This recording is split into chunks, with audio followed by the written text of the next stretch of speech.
तो चलिए आज मैं आपको बताता हूँ कि कैसे आप GSTR9 annual return financial year 21-22 के लिए फाइल करेंगे जीएसटी पोर्टल पे।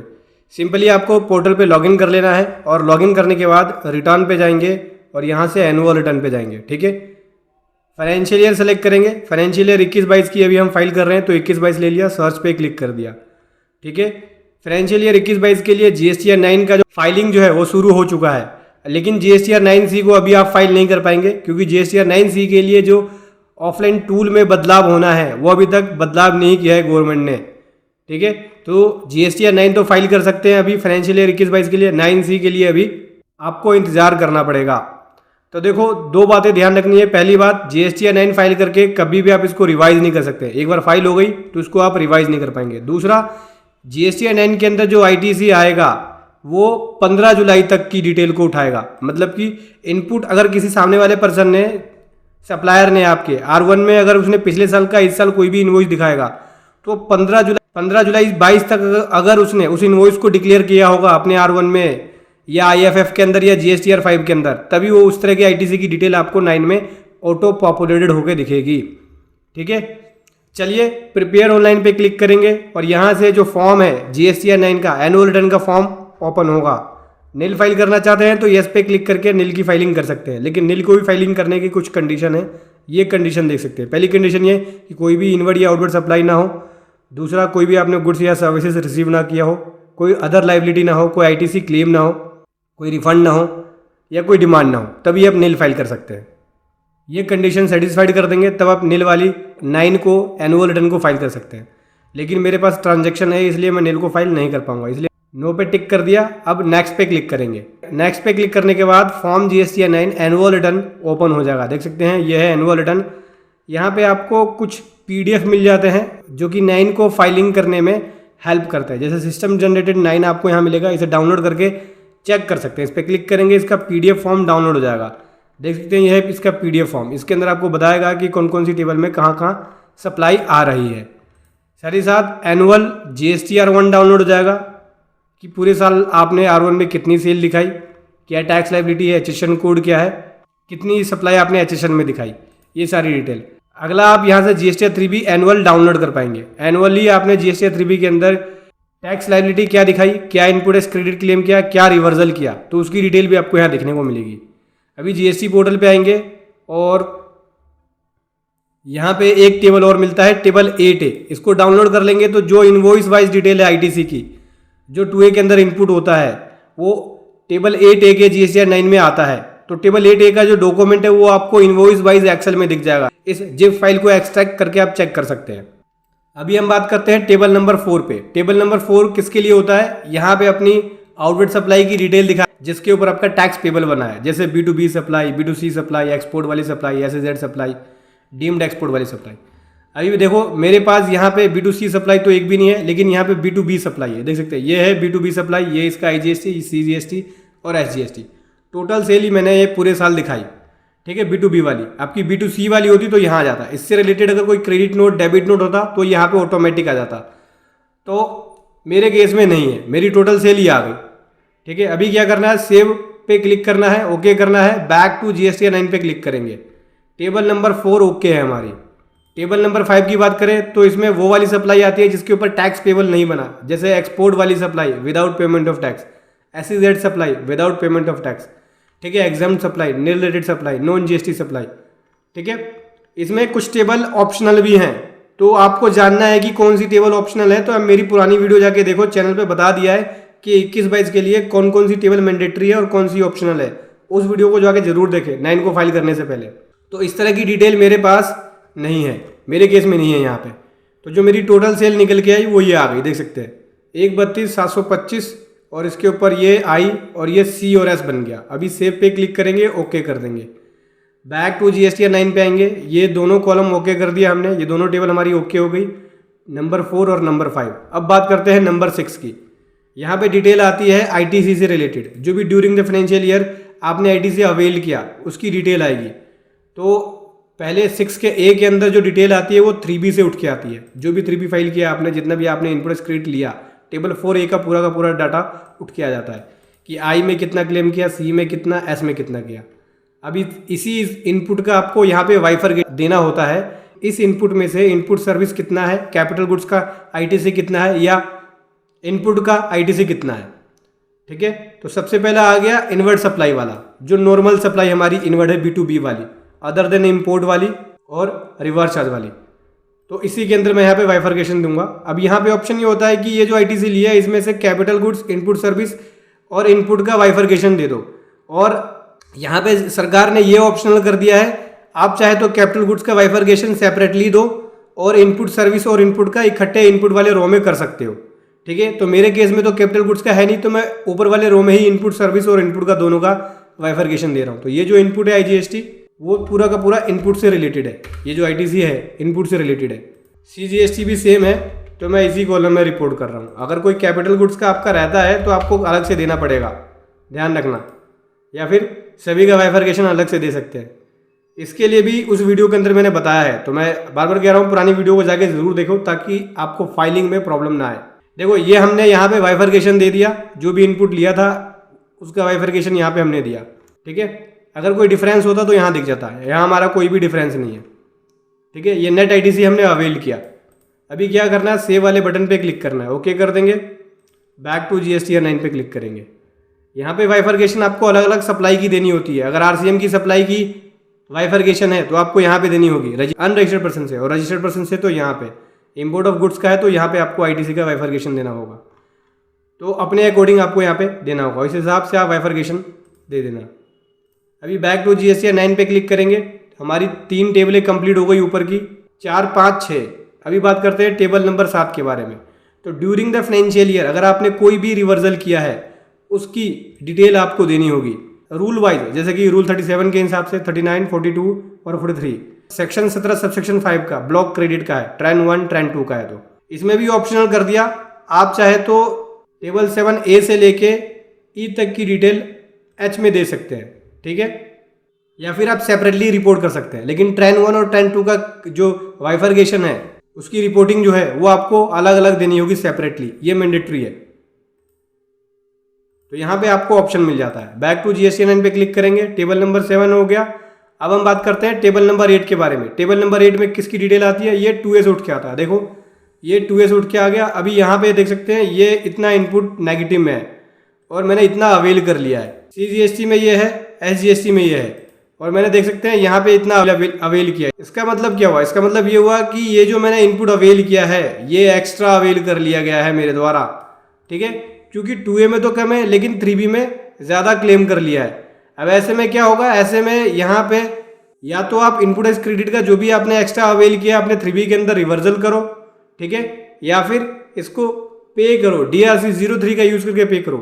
देखो रिवर्सल के लिए भी हमारे पास टाइम लिमिट है, सितंबर से पहले पिछले साल का कोई भी आईटीसी इस साल आप रिवर्सल कर लो, लेकिन जनरली अगर पिछले साल की आप कर रहे हो तो सितंबर की रिटर्न के अंदर आपको ऑप्शन मिल जाता है। यहाँ पे जैसा कि देख सकते हैं हमने जो क्लेम किया है वो ज़्यादा कर लिया है, जबकि 2A के अंदर कम आ रहा है। अब ऐसे केस में क्या करना होगा, ऐसे केस में आप अपनी 3B के अंदर जो भी एक्स्ट्रा इनपुट है उसका रिवर्सल कर लो या DRC 03 का यूज़ करके टैक्स को पे कर दो, दोनों ही ऑप्शन है आपके पास। यहाँ पे बोलता है 8C में पिछले साल का इनपुट अगर इस साल आपने क्लेम किया है तो उसकी डिटेल आपको यहाँ देनी होती है 8C के अंदर। तो पिछले साल का इनपुट हमने इस साल कोई क्लेम किया ही नहीं है, सेव कर देंगे, ओके पे क्लिक करेंगे, बैक टू GSTR 9 पे आ जाएंगे। ये देख सकते हैं ये हमारी हो गई 7, 8 कंप्लीट। टेबल नंबर 9 में जो हमारा टैक्स पेबल बना और जितना हमने टैक्स पे किया उसकी डिटेल आती है, तो ये ऑटोमेटिक आती है, इसको आपको छेड़ने की ज़रूरत नहीं है। ओके कर दो, यहाँ पे बैक टू GSTR 9 पे क्लिक करके टेबल नंबर 10, 11, 12, 13 पे आ जाओ। 10वें वाले में बोलता है सप्लाई अगर आपने बढ़ाई है अमेंडमेंट के थ्रू तो उसकी डिटेल, और 11वें में घटाई है तो उसकी डिटेल। ठीक है, पिछले साल का इस साल सितंबर की रिटर्न तक किया है आपने तो उसकी डिटेल आपको देनी होगी। कोई रिवर्सल किया है तो उसकी डिटेल, या कोई आईटीसी क्लेम किया है पिछले साल का इस साल सितंबर की रिटर्न तक तो उसकी डिटेल आपको यहाँ देनी होगी। अभी सेव पे क्लिक किया, ओके कर दिया, बैक टू GSTR 9 पे क्लिक कर लिया। उसके बाद बात करते हैं टेबल नंबर 14 के अंदर। यहाँ पे जो आपने 10-11 में डिटेल दी है उससे रिलेटेड कोई लायबिलिटी बनती है तो उसकी डिटेल देंगे। यहाँ पे मेरे केस में नहीं है। बैक टू GSTR 9 पे क्लिक करूँगा, 14 नंबर हो गया। अभी हम बात करते हैं 15 नंबर। यहाँ पे कोई अगर रिफंड बनता है तो उस रिफंड की डिटेल आपको देनी होगी। अभी सेव पे क्लिक करेंगे, हमारा कोई यहाँ पे रिफंड नहीं बनता है। अगला आ जाते हैं टेबल नंबर 16। यहाँ पे अगर आपने सप्लाई रिसीव करी है कॉम्पोजिशन टैक्सेबल पर्सन से तो उसकी डिटेल, डीम्ड सप्लाई है कोई अंडर सेक्शन 143 तो उसकी डिटेल, या फिर गुड्स अप्रूवल बेसिस पे भेजा है लेकिन रिटर्न नहीं हुआ है तो उसकी डिटेल आपको यहाँ पे देनी होती है। तो इस तरह की भी डिटेल हमारी नहीं है। अभी क्या करेंगे, ओके पे क्लिक कर देंगे, बैक टू GSTN पे क्लिक कर देंगे। अब आते हैं दोस्तों टेबल नंबर 17 पे, जहाँ पे आपको आउटवर्ड एचेशन कोड की डिटेल देनी होती है। अब इस टेबल को फाइनेंशियल ईयर 21-22 से मैंडेटरी कर दिया है, इसकी रिपोर्टिंग आपको देनी ही होगी, इसके बिना आप 9 को फाइल नहीं कर सकते। ठीक है, तो चलिए रिपोर्टिंग कर लेते हैं। मैंने यहाँ पे इसके लिए एक्सेल शीट में बना रखा है, ये देख सकते हैं पूरे साल हमने यहाँ पे जो भी सेल करी अलग अलग एचेशन कोड में, एचेशन कोड वाइज डिटेल बना रखी है। तो मैं इसको भरना शुरू करूँगा। सबसे पहले गुड्स के अंदर यहाँ पे जो भी एचेशन ऐड करना है बस आपको टाइप करना होगा, जैसे 7310 वाला एचेशन कोड है तो यहाँ लिखूँगा 7310। ठीक है, ऑटोमेटिक उठा लेगा ये देख सकते हैं उठा लिया। अभी ये पूछ रहा है कि UQC क्या है, यूनिक क्वांटिटी कोड, तो देख सकते हैं ये है पीसेस में, सभी मेरे पास पीसेस में ये, तो यहाँ से मैं पीसेस ले लूँगा, ये पीसेस में ले लिया। टोटल क्वांटिटी कितनी है, 305 है, 305 ले लिया हमने। टैक्सेबल वैल्यू, यहाँ से हम टैक्सेबल वैल्यू को कॉपी करके पेस्ट कर सकते हैं, ये हमारी टैक्सेबल वैल्यू है। पेस्ट नहीं होगा कोई बात नहीं, टाइप कर लेते हैं 322.65, ये टैक्सेबल वैल्यू हमने यहाँ पे लिख लिया। रेट ऑफ टैक्स सेलेक्ट करना होगा तो ये देख सकते हैं 18% का है, ये 18% मैंने यहाँ लिख लिया। उसके बाद बात करें इसमें CGST और SGST है, ठीक है, IGST नहीं है। 2903.85,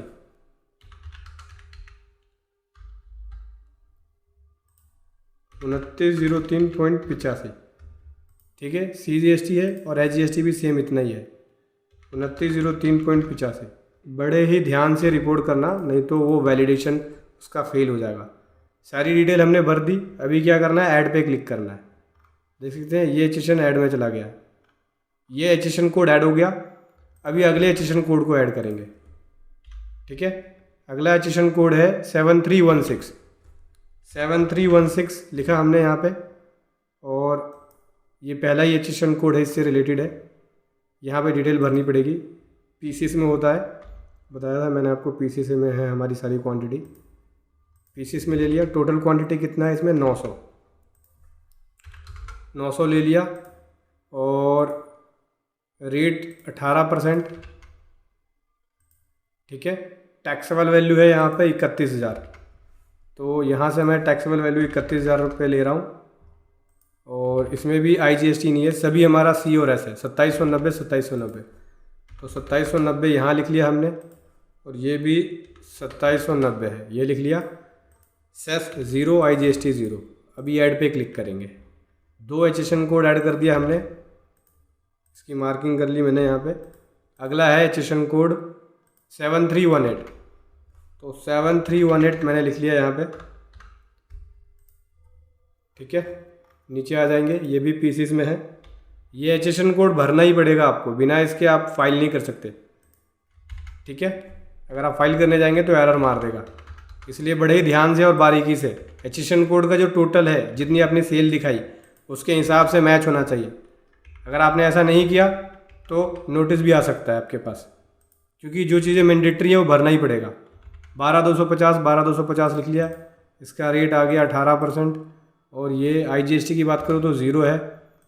हमारे पास C और S में है वैल्यू, तो C कितना है, 1102.50, 1102.50 ये लिखा C, और S भी 1102.50। सेस को 0 कर देंगे। ठीक है, डिटेल भर दिया हमने। अभी ऐड पे क्लिक करेंगे। उसके बाद 3 एचेशन कोड की डिटेल दे दी हमने, लगभग 3 और रह गई है। 8108 है, यहाँ 8108 लिखेंगे, और यहाँ से देख सकते हैं एचेशन कोड, क्वांटिटी में पीसेस, ये पीसेस ले लिया। टोटल क्वांटिटी कितनी है हमारी, टोटल क्वांटिटी 10 है। ये एक अच्छा मौका है जिन्होंने अपनी R1 फाइल करी है और एचेशन को डिक्लेयर नहीं किया, तो एक करेक्ट और सही एचेशन कोड को डिक्लेयर कर सकते हैं इसके ज़रिए। अभी इसमें रेट जो है वो 28% है, तो यहाँ से मैं 28% ले लूँगा।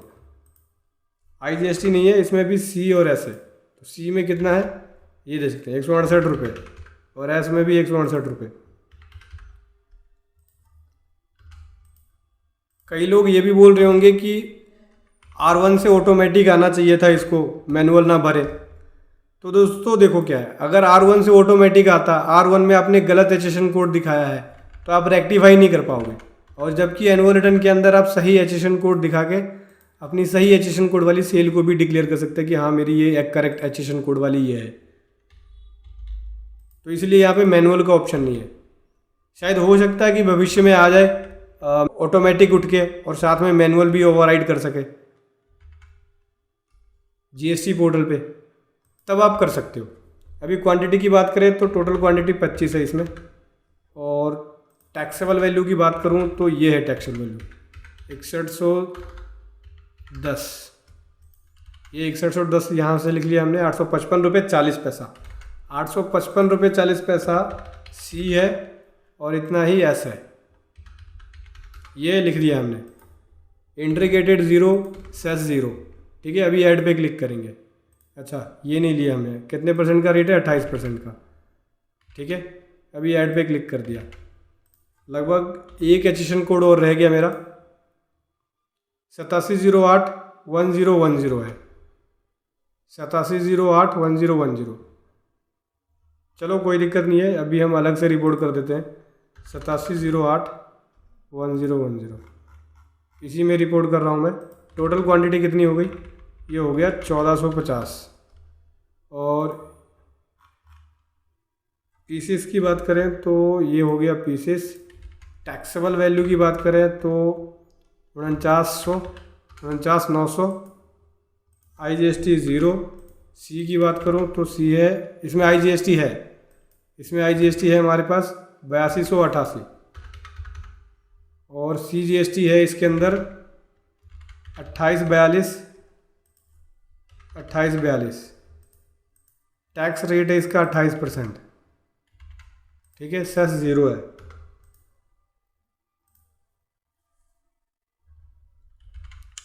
देखो दोस्तों, अभी ये एचेशन कोड नहीं ले रहा है क्योंकि हमने सेम एचेशन कोड एक बार रिपोर्ट कर दिया ऊपर, ये देख सकते हैं 8708 पीसीस के अंदर। तो दोबारा जब लेंगे तो नहीं लेगा। इसके लिए आपको क्या करना होगा, चेंज करना पड़ेगा। क्या चेंज करना पड़ेगा, थोड़ा सा चेंज कर लो आप, पीसीस के जगह पे नंबर कर लो। जैसे ही नंबर कर लेंगे तो यूक्यूसी के अंदर चेंज हो जाएगा, यूनिक क्वांटिटी कोड में चेंज हो जाएगा, फिर इसके बाद इसको एक्सेप्ट कर लेगा। यहाँ पे थोड़ा सा गड़बड़ कर दिया हमने, 49,900 होना चाहिए टैक्सेबल वैल्यू। टैक्सेबल वैल्यू में मिस्टेक है, 49,900 करेंगे। अब सेव करेंगे तो ले लेगा, देख सकते हैं इसको ले लिया, इसने नंबर्स में ले लिया। ये सारी हमारी एचेशन कोड आ चुकी है। अभी सेव वाले बटन पे क्लिक करेंगे, ओके कर देंगे, बैक टू GST 9 पे जाएंगे। हमने टेबल नंबर 17 की रिपोर्टिंग दे दी है, ठीक है। यहाँ देखो 132,725 टैक्सेबल वैल्यू हो गई, ये देखो 132,725।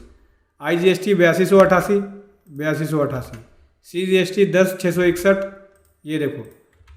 तो ये मैच हो गया। टेबल नंबर 18 की रिपोर्टिंग करनी ज़रूरी नहीं है, मैंडेटरी नहीं है, आप चाहो तो कर सकते हो। इसके अंदर जो भी आपने परचेज़ किया, जो आपकी इनवर्ट सप्लाई से रिलेटेड एचेशन कोड है, उसकी डिक्लेरेशन देनी होती है। तो ऑप्शनल है, तो मैं छोड़ रहा हूँ, केवल टेबल नंबर 17 भर रहा हूँ। ये भर दिया मैंने, और मेरी ये सप्लाई जो है बिल्कुल मैच हो रही है जो मैंने ऊपर सप्लाई दे रखी है B2B में, देख सकते हैं बिल्कुल सेम मैच है। तो जब भी आप एनुअल रिटर्न फाइल करें, इन बातों का ध्यान रखें कि आपकी सप्लाई एचेशन वाली जो सप्लाई है और जो नॉर्मल सप्लाई ऊपर B2B B2C के अंदर दिखाया है, उसको जोड़ के वो मैच होनी चाहिए। अभी कंप्यूट लाइबिलिटी पे क्लिक करेंगे, देख सकते हैं रिक्वेस्ट उनको रिसीव हो गया, रिक्वेस्ट दे दी है। अभी रिफ्रेश पे क्लिक करेंगे, ये देख सकते हैं एनुअल रिटर्न हमारा रेडी है फाइलिंग के लिए। अभी क्या करना है, सिंपल है, प्रोसीड टू फाइल पे जाएंगे, और देख सकते हैं ये कैश लेजर का बैलेंस बताता है कि कैश लेजर का ये आपका बैलेंस है। लेट फीस या कोई अदर लाइबिलिटी बनी नहीं है। इस पर क्लिक करूँगा मैं, और यहाँ से सेलेक्ट कर लूँगा ऑथराइज सिग्नेचरी को। अभी फाइल 9 का ऑप्शन एनेबल नहीं होगा, क्योंकि उससे पहले आपको प्रीव्यू देखना होगा 9 का। इस पर क्लिक करेंगे तो PDF डाउनलोड हो जाएगा। इस पर क्लिक करके आप प्रीव्यू देख सकते हैं जो आपने 9 बनाई है। ठीक है। तो आप चेक कर लेना कि आपकी सप्लाई एक्चुअल आ रही है कि नहीं, जो आपने डिक्लेयर कर रखी है अपनी रिटर्न में 9 के अंदर। तो सभी सप्लाइयों को चेक कर लेना, सभी टेबलों को चेक कर लेना जो भी आपने यहाँ पे रिपोर्ट किया है। अभी क्या करना है, ये ओके हो गया, फाइल GSTR 9 का बटन एनेबल हो चुका है। अभी इस पर क्लिक करेंगे, ये बोलता है कि कोई भी अमाउंट जो है आपका टैक्स इंटरेस्ट का, क्या आप एग्री हो कैश लेजर से पे करने के लिए? यस पे क्लिक कर देंगे, ओके कर दिया। अभी यहाँ पे EVC या DSC का यूज़ करके फाइल कर सकते हैं, तो मैं EVC का यूज़ करके फाइल कर रहा हूँ। यहाँ पे जो OTP आया है उस OTP को यहाँ लिखूँगा, ये OTP लिख दिया। अभी वेरीफाई पे क्लिक करेंगे, देख सकते हैं सक्सेसफुली वेरीफाई हो गया। तो इस प्रकार से यहाँ पे GSTR 9 को, एनुअल रिटर्न को GST पोर्टल पे फाइल करना है। अभी हमारी एनुअल रिटर्न जो है वो फाइल हो चुकी है। यहाँ से सर्विस में जाएंगे, रिटर्न पे जाएंगे और ट्रैक रिटर्न स्टेटस पे जाके आप देख सकते हैं कि एनुअल रिटर्न सक्सेसफुली हमारी फाइल हो गई। तो ऐसे आपको फाइल करना है annual return GSTR 9 GST portal पे। वीडियो कैसे लगी ज़रूर बताएं। Thank you so much. जय हिंद, वंदे मातरम।